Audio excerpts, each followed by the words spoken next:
Kalau wong desa, desa Kluthuk, kok sekolah di Gajah Mada, dan kemudian punya ijazah Gajah Mada, satu kampung itu pesta, memestai dia, itu kebanggaan seluruh kampung. Kalau perlu, barangkali seluruh kabupaten. Jadi bagaimana orang kalau punya ijazah kok malah dianggap disembunyikan, itu seperti apa masalahnya? Bohong, pemimpin tidak membaca, itu kita berani bertaruh. Dia punya quality sebagai manusia, bukan pemimpin. Pemimpin itu orang yang membaca dan bersaing.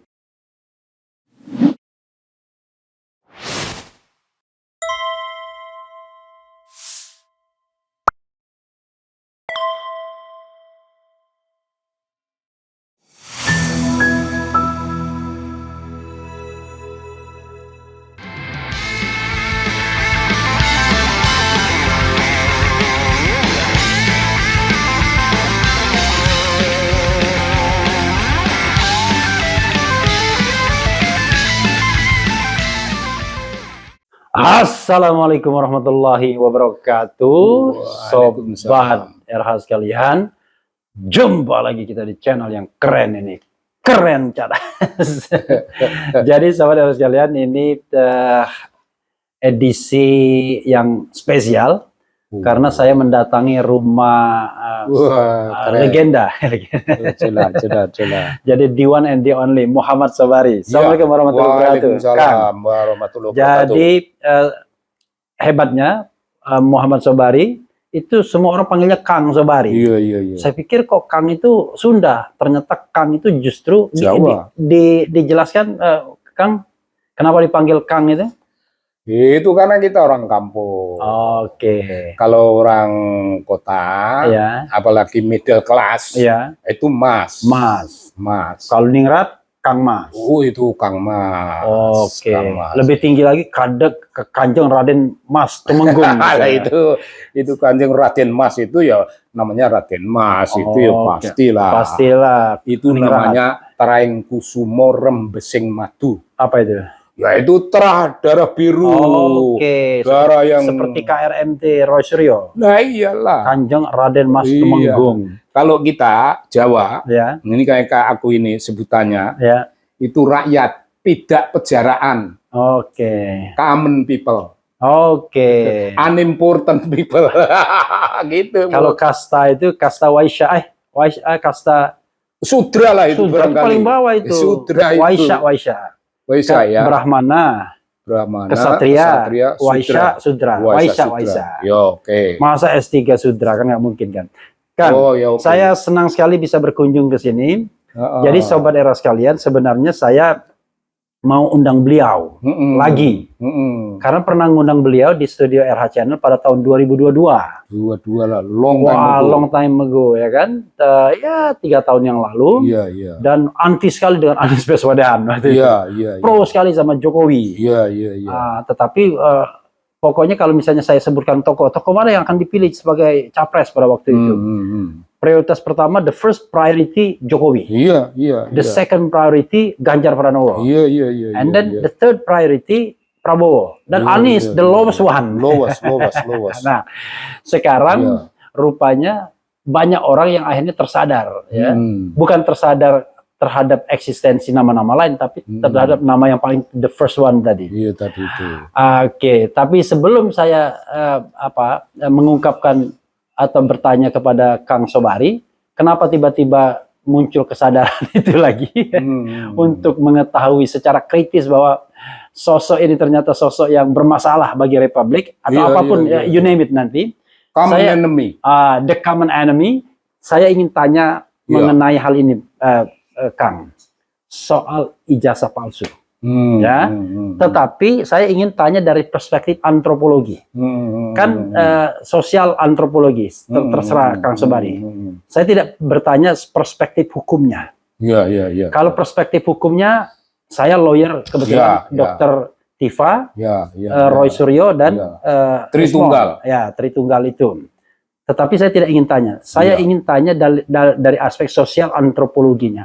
Kok bisa negara sebesar ini ribut mengenai ijazah So-called ada yang bilang palsu, ada yang bilang asli. Roy Suryo bilang 99,9% palsu, yang sana bilang asli, ngotot.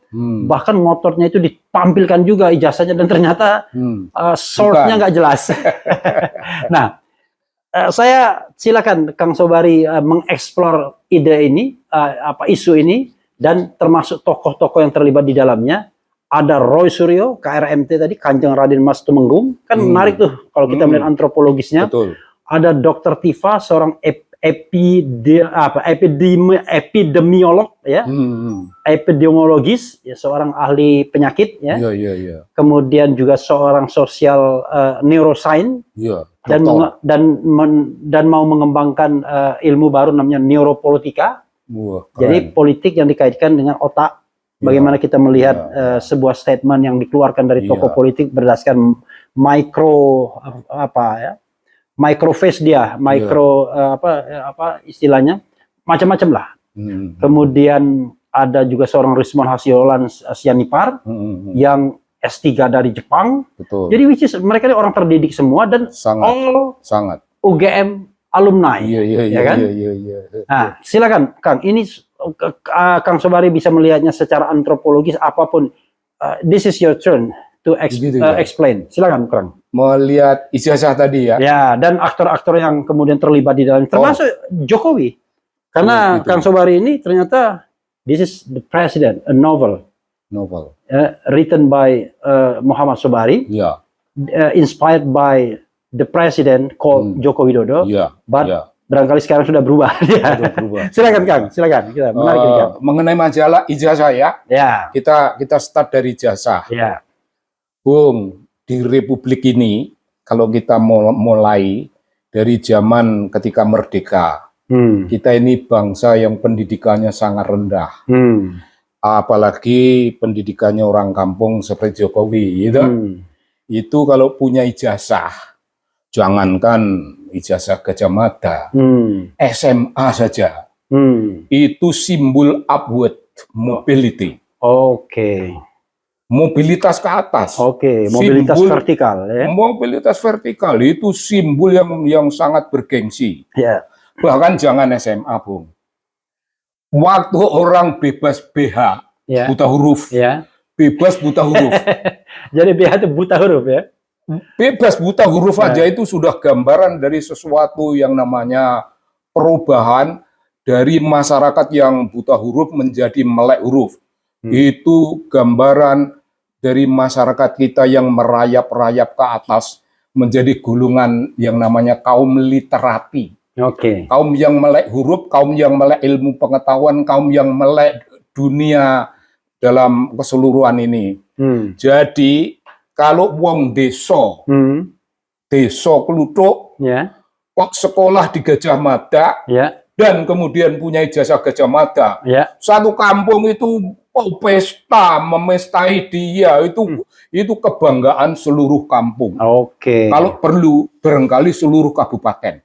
Itu fenomena tahun berapa itu? Ya, fenomena tahun 60-70-an lah, masih semacam gitu. Itu ada yang namanya upward mobility. Karena kita ini kan suatu masyarakat yang maju itu mengalami perubahan maju. Maju itu ada yang hanya datar, tapi itu ada yang vertikal. Nah begitu, Bung. Jadi memiliki ijazah seluruh kampung tahu. Kalau memang punya, ya. Kalau memang punya seluruh kampung itu tahu. Bahkan tadilah minimal seluruh kecamatan.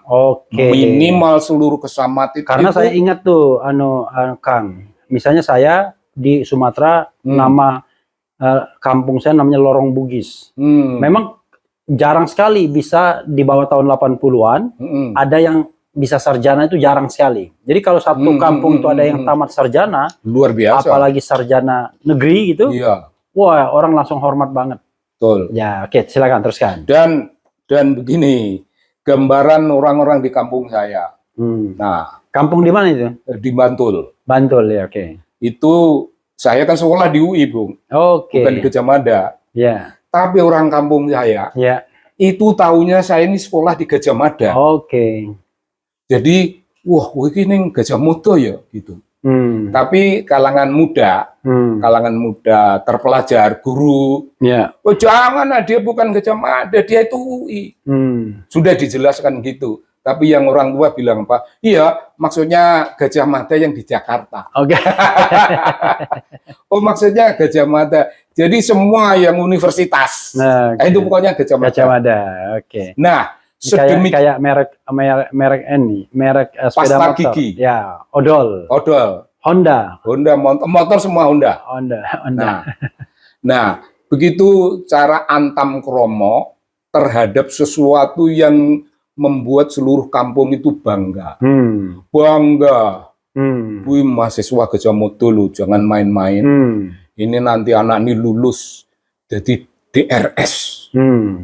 Kayak DRS Muhammad Hatta. Gitu, Pak, padanannya gitu. Tuh zaman itu tuh DRS Muhammad Hatta. Ya, itu bisa dibilang tahun 80 ke bawah lah ya. 80 ke bawah. Iya. 80 ke bawah. Dan bukan 60, aku nggak tahu zaman tahun 60 seperti apa. Iya, 80 ke bawah. Ya, tapi itu artinya 70-an. Iya. Masih kayak begitu. Jadi bangga, Bung. Dan orang tuanya yang punya anak kok sekolah di Gajah Mada, orang tuanya terjunjung tinggi, derajat junjung. Apalagi kalau kita luar Jawa, wah itu keren. Lebih lagi ya, kan? Itu dia. Luar Jawa, wah bisa masuk UI, Gajah Mada, ITB. Wah, itu. Gajah Mada. Kalau di tempatku Gajah Mada. Atau bahkan kadang-kadang secara agak sekolah di Jogja. Iya, Jogja. Jogja banyak sekali universitasnya. Macam-macam. Nah, anak yang menjadi mahasiswa macam itu, Gajah Mada, itu ngangkat derajatnya orang tua, menjunjung tinggi derajat orang tua, dan dia sendiri menjadi kekuatan perubahan bagi nama keluarga. Nama keluarga bahagia itu bukan hanya nuclear family, itu extended family. Sampai ke tingkat kampung, sampai ke tingkat kecamatan. Jadi bagaimana orang kalau punya ijazah kok malah dianggap disembunyikan, itu seperti apa masalahnya? Seperti kemaluan. Seperti apalah gitu yang nggak penting-penting, apa urusannya? Kan pamer, Bung. Dan kalau kita menunjukkan, itu juga bukan karena kita sombong, bukan karena kita pamer. Kalau kita bilang gua ini dokter Andes, oh sombong amat loh, apa yang sombong? Karena ada ini teman gua tuh, dia dokter ahli jantung, gue dokter ahli jantung, emang sombong dia? Ada teman yang lain lagi, oh gue bidan, memang sombong kalau dia ngaku bidan. Nah kenyataannya bidan. Satu lagi aku wartawan. Nggak bohong, nggak sombong, nggak. Dan dulu biasanya kalau insinyur kan, itu lebih lagi. Insinyur, Soekarno. Insinyur gitu. Jadi nggak mungkin disembunyi-sembunyikan ya. Untuk apa? Kita harus banggakan. Di situ ironi. Jadi secara kajian antropologisnya, kalau ada orang yang bersikap menutup-nutupi gimana tuh, Kang? Itu dari sudut kultur itu namanya penyimpangan budaya. Penyimpangan budaya itu terjadi karena ada sesuatu yang namanya penyimpangan perilaku psikologis. Ada dari sudut itu. Ya begitu. Nah, sekarang Kang, kalau kita lihat kajiannya sosial politiknya, misalnya antropologisnya juga, kok bisa yang mempermasalahkan itu alumni UGM sendiri? Jangan lupa, Dr. Tifa alumni Fakultas Kedokteran UGM. Betul. Bahkan S2 dan S3. Di situ juga. Rismon S2 dan S3. S1 dan S2, Dr. Tifa tadi. Kemudian Rismon S1 S2, teknik elektro, UGM. Kanjengnya S1. S1 di situ. S2 nggak di situ? S2 nggak di situ. Dia S2 di MKes, Master Kesehatan malah.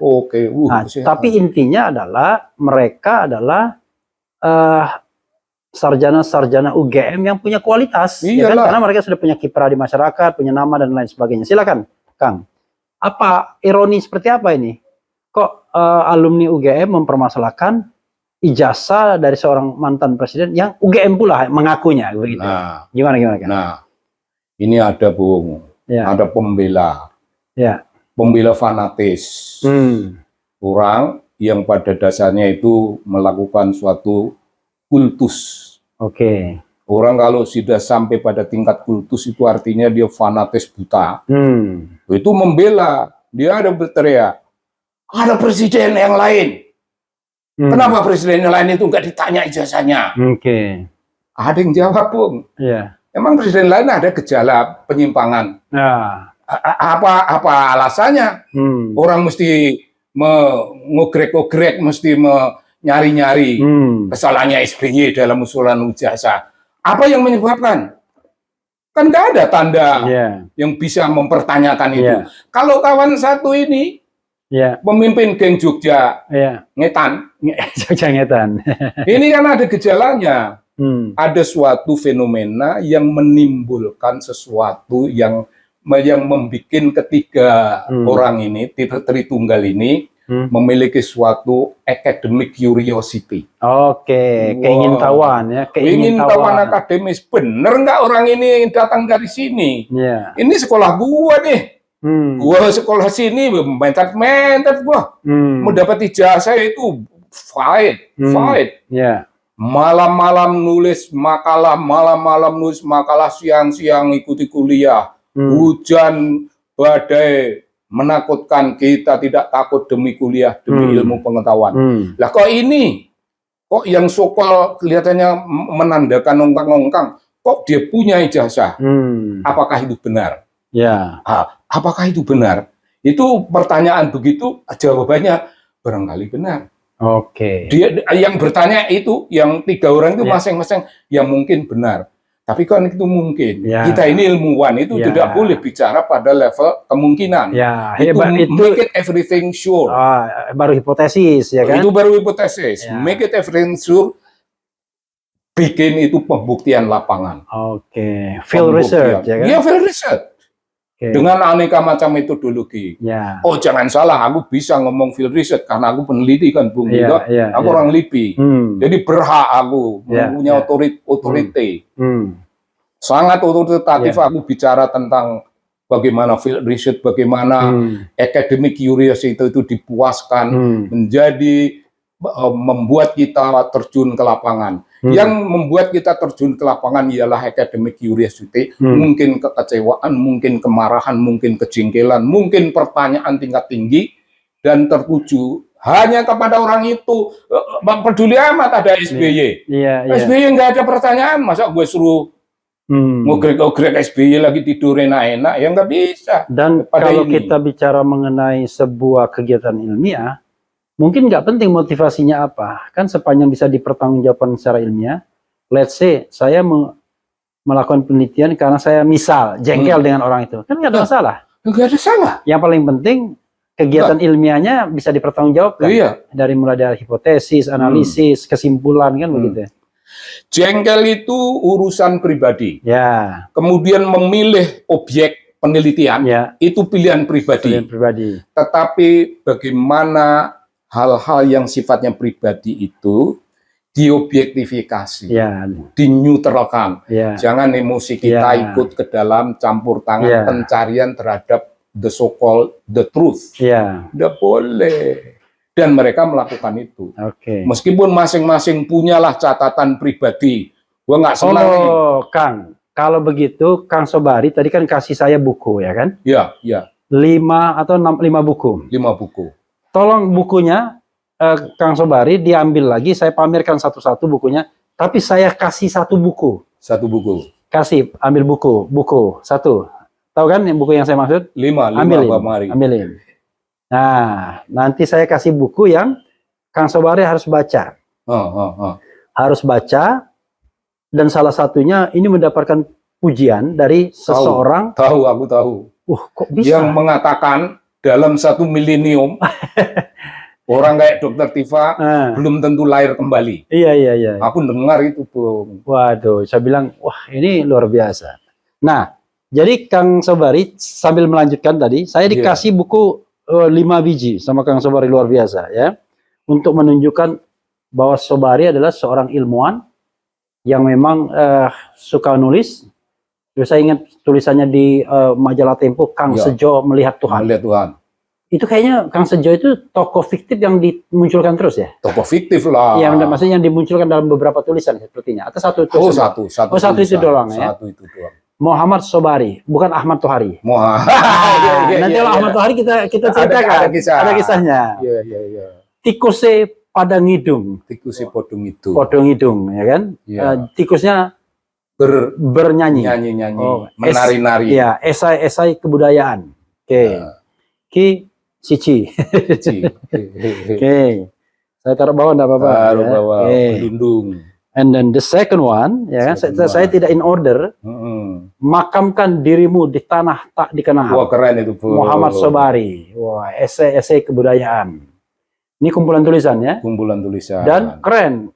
Yang menerbitkan KPG, Kompas. Semua ini KPG Kompas. Ya? Kompas. Bukan penerbit cilik-cilikan. Iya, Kompas Gramedia itu. Iya. Kemudian Muhammad Sobari, penunggang kuda dalam kegelapan.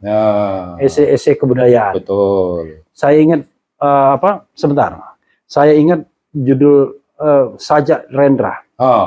Yang menumpang penunggang kuda itu, yang seorang perampok kemudian dia mati di tangan anaknya sendiri. Siapa jenenge itu? Balada terbunuhnya Atmokarpo. Atmokarpo. Iya, betul. Nanti betul, kita bacakan ya. Balada Atmokarpo. Iya, betul. Itu Atmokarpo. Karena waktu SMA kita disuruh baca itu, makanya saya ingat. Iya. Saya ingat penunggang kuda dalam kegelapan. Iya. Wah, luar biasa. 3. And then the fourth one itu perlawanan politik dan puitik petani tembakau Temanggung. Ini disertasi doktor. Ya, ini seperti ya mirip-mirip Kunto Wijoyo ya. Mirip. Yang mengangkat fenomena petani. Di Madura ya. Iya. Kemudian macam-macam lah. Biasanya ada beberapa orang yang mengangkat tema ini untuk tema-tema antropologi, sosial dan sebagainya. Oke. And then the last one. Ini the last one. Jadi the last one is the president. Wah, judulnya The President ya. Ini terilhami oleh seorang presiden yang begitu dikagumi oleh Kang Sobari. Tetapi kemudian akhirnya kecewa juga. Menjadi pembelajaran bagi kita semua. Betul. Tidak boleh mengkultuskan orang. Enggak boleh. Gitu ya. Coba misalnya saya baca di The President di sampul belakangnya. Politik Indonesia makin lama makin mirip lakon dari alam gaib. Yang dimainkan di dunia nyata, bohong, fitnah, iri, dan dengki yang berasal dari kegelapan jiwa para tokoh yang serakah dan ambisius menjadi warna politik sehari-hari, yang bersifat realis. Kebenaran ideologis yang belum teruji bahkan di mana-mana sudah ditolak, dipaksakan menjadi kebenaran politik yang dianggap lebih realis daripada semua yang realis. Sementara itu kutipan dari sebuah renungan fiksi dianggap ramalan masa depan yang suram. The President menampilkan kembali lakon dari alam gaib, tadi menjadi realitas baru dalam logika sebuah novel. Luar biasa ya. Gitu. Oke, nah ada yang buku yang ingin saya tunjukkan tadi adalah. Itu tadi. Mana buku yang saya mau tunjukkan? Bung Rizky. Oke, sini saya ambil ya. Nah, this one. This is the book ya.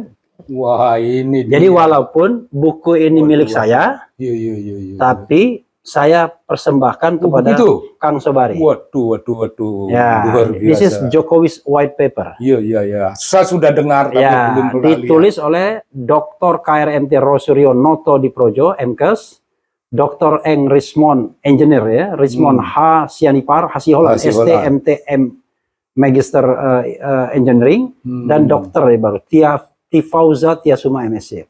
Tapi jangan lupa, Dr. Tifa sedang hampir menyelesaikan dua doktor. Dengar aku. Ya, di Unpad dan di UI. Tapi ada juga yang tertinggal yaitu filsafat dan kemudian di Norwegia. Jadi luar biasa ya. Nah ini atas nama RRT, saya pengacaranya, lawyernya mempersembahkan buku ini pada. Terima kasih banyak. Terima kasih. Kang Sobari. Nggak apa-apa. Saya juga terima kasih kan sudah dikasih 5 buku. Mantap sekali. Ini triumvirat memproduksi buku semacam ini. Dan saya diam-diam berada di balik ini semuanya. Memberi suatu devoted academic support Oke, luar Sebutannya, biasa. Bung. Woi, luar biasa. Devoted Academic Support. Ya kan? Devoted itu udah tingkatnya udah tinggi banget ya. Setia lah. Iya. Kesetiaan. Wih, keren, luar biasa. Nah, Kang, Solo tolong lanjutkan lagi setelah buku diberikan dan buku diperlihatkan, silakan. Buku kita sudah berbicara pada tataran orang-orang yang memuliakan bacaan. Beda, Bung. Kalau orang membaca, itu kita punya sahabat-sahabat imajiner. Sahabat-sahabat imajiner itu ya tokoh-tokoh, mungkin tokoh novel terkemuka. Sahabat imajinerku itu antara lain Tom Sawyer. Oke, ya Tom Sawyer ya. Tapi ada juga itu Winnetou Holmes. Sama Old Shatterhand. Dan adalah nama-nama macam-macam sahabat imajiner. Tapi kalau kita jadi pejabat, namun tidak punya buku, punyanya hanya mainan. Ya, mobil-mobilan gitu. Ya, mobil-mobilan, tikus-tikusan, kucing-kucingan. Itu bagaimana, Bung, mau membangun imajinasi tentang leadership. Dari mana datangnya imajinasi tentang leadership? Kalau ingin membayangkan dia punya yang namanya charismatic leader. Dari mana datangnya kata charismatic leader? Itu tidak akan ada kecuali orang itu membaca dan kemudian menganalisis bacaan itu, kemudian dalam his very long intellectual journey itu menemukan diri. Tanpa itu bohong. Pemimpin tidak membaca, itu kita berani bertaruh. Dia punya quality sebagai manusia, bukan pemimpin. Bukanlah pemimpin itu orang yang membaca dan bersaing. Jadi pernah, Bung, dalam suatu seminar di Oslo, Norway. Bukan di Solo ya? Bukan Oslo. Ini di Oslo, di Norway. Saya membanggakan perkembangan ilmu pengetahuan dan teknologi yang membuat kita di kampung-kampung kita ini menyamai apa yang sedang terjadi di New York. Di New York ada launching buku, di kampung gue juga ada launching buku. Karena sama ini tahapan perkembangan IT dan sebagainya membuat kita facilitated by teknologi. Jadi kalau dulu kesenjangannya tinggi karena kita semuanya manual kan. Surat saja berbulan-bulan datang. Kalau sekarang bisa real time dan di New York launching, di sini kita langsung tahu. Di London ada launching buku, di kampung yang lain, di kampung Sunda atau di mana ada buku yang sama dibicarakan. Fasilitas perkembangan ilmu pengetahuan dan teknologi. Tapi balik tadi kan. Yang soal ijazah tadi, ijazah palsu dan aktor-aktor yang terlibat di dalamnya, mungkin dipertajam lagi. Kok bisa ada orang-orang terdidik seperti Dr. Tifa, kemudian Dr. Roy Suryo, Dr. Rismond, berbulan-bulan, paling tidak selama 6 bulan terakhir ini, membicarakan ini, bahkan bisa menjadi trendsetter di jagat Indonesia ini. Apa gejala kebudayaan seperti apa ini? Tidak apa-apa. Itu gejala yang memang dari dahulu modelnya begitu. Academic work itu tiring. Melelahkan dan menuntut kesabaran, menuntut ketekunan. Kalau diganggu oleh urusan-urusan yang namanya politik, diganggu oleh ini dan ini, mereka tetap fokus on one subject, specific subject. Jangan ganggu gua, fokus gua ke tentang ini. Kalian boleh bicara tentang pemerintahan, kalian boleh berbicara tentang apa-apa. Dan itu semuanya itu penting bagi Anda, tapi bagiku yang penting ialah my academic question. Academic question ini aku belum menemukannya. Aku menemukan ijazah ini, aku telusur ternyata bukan di sini tempatnya. Aku telusur yang lain, bukan lagi di sini, bukan lagi di sini. Dan itu tidak apa-apa. Kalau dalam waktu lama seorang ilmuwan belum menemukan apa-apa dalam waktu lama, tidak apa-apa. Tapi memang dia diturunkan oleh Tuhan menjadi itu hamba yang namanya tekun, super tekun, dan itu apa ya, memiliki suatu kiblat yang tidak terkalahkan. Fokus. Dan itu mengorbankan banyak hal. Urusan anak-anak, ya sudahlah, anak-anak di sana. Urusan keluarga di sana. Urusan dapur di sana. Urusan kekurangan ini, kekurangan itu, sono. Karena bahkan ancamannya kriminalisasi. Kriminalisasi sono, bukan urusan.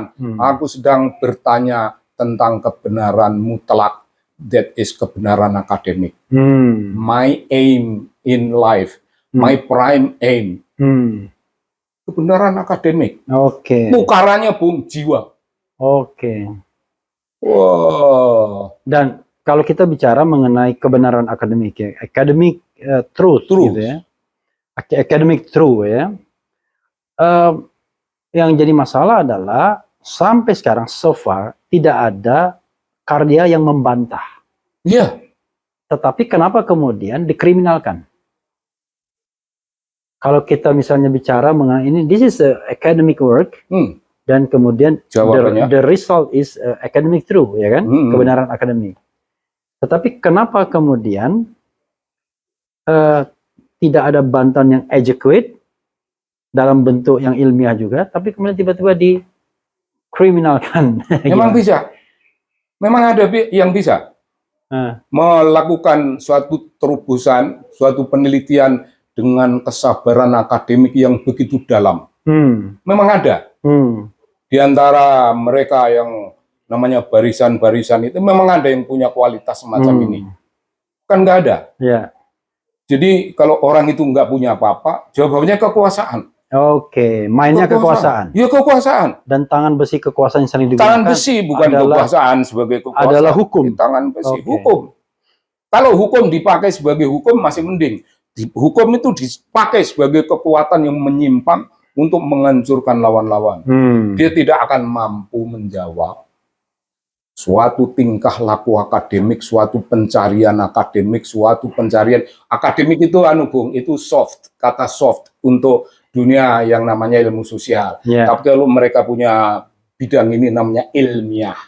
Nah, urusan ilmiah mereka ini siapa yang bisa menandingi? Aku mendengar Bung punya podcast, ada orang yang bicara, just for sure, within 1 millennium, there will no be another Tifa.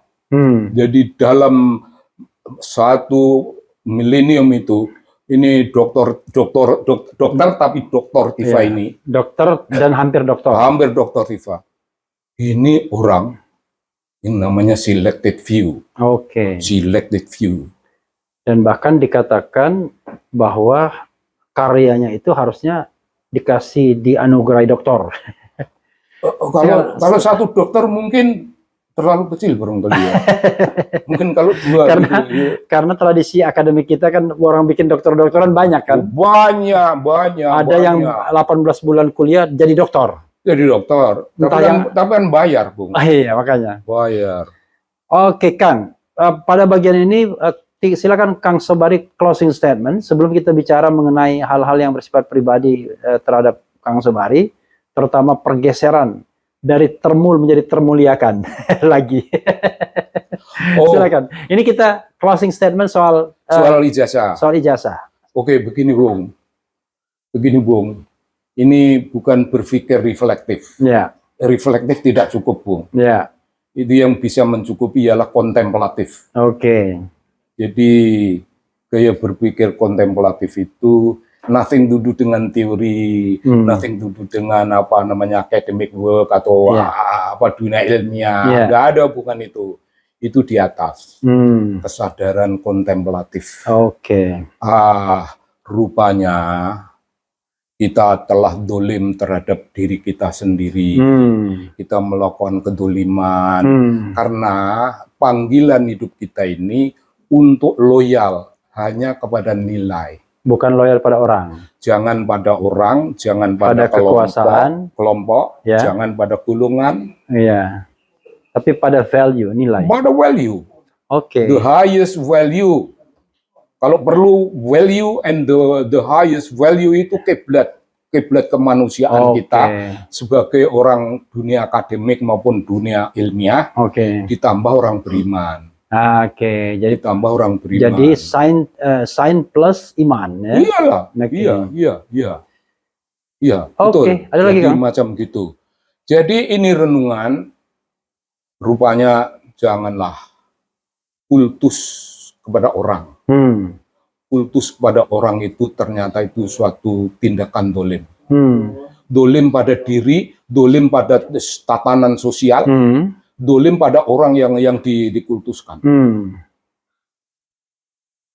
Apalagi kalau yang dikultuskan itu orang bejaji. Orang bejaji itu ya, mutu rendah lah. Ya itu. Untuk orang yang mutu rendah itu apa? Mutu rendah? Iya. Rendah mana itu kan? Rendah. Ngapain? Nah, begitu, Bung. Sudah. Saya kira urusan kontemplasi ya. Ya, saudara sekalian, itu dengan Kang Sobari ketika bicara mengenai ijazah sokol asli atau sokol palsu. Ya. Kita nanti akan lanjutkan perbincangan kita terkait dengan bagaimana beliau yang dulu dimuliakan, kok bisa jadi termul dan kemudian balik lagi menjadi termuliakan. Don't go anywhere. Wassalamualaikum warahmatullahi wabarakatuh. Keren cadas. Keren cadas. Dear.